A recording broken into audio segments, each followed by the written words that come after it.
This is no secret. This is no coincidence that I'm here. I believe in the power of manifestation, the power of visualizing, writing, and the dream will come true. So I wrote about this in my plan. So please understand this is not a coincidence that you found me on LinkedIn. But my journey started like many years ago. I would just go to 19 years old when I was sentenced to life in prison for killing someone over a drug dispute. I made this bad choice after the death of my mother. I didn't process my pain, my grief the correct way. I internalized it and it pushed me in a wayward behavior, which led me to selling drugs and placing me inside of a prison system for 20 years. That a possibility of me being released or even on the stage was a 3% chance of me ever being free again.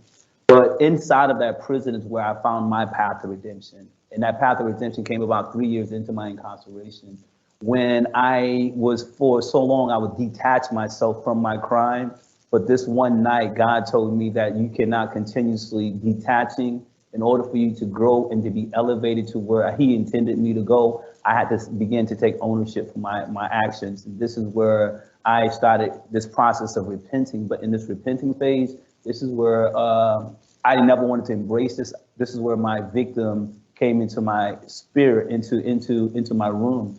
And I began to have a dialogue with my victim and apologizing to him, because you can apologize to anyone, but to the person you know you took off this earth as a bad choice. This is where it began. And I remember that night crying in a fetus position for hours.